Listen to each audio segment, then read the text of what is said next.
আজকে লাঞ্চে আছে ভাত, লেবু, তারপর কারি পাতার পকোড়া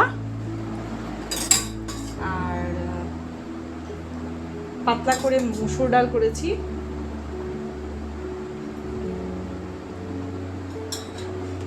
মসুর ডাল আর বানিয়েছি লাল শাক ভাজা।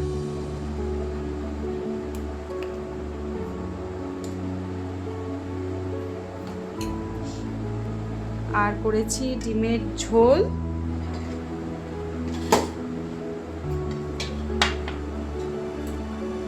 আর আছে আজকে চাটনি, আমের চাটনি।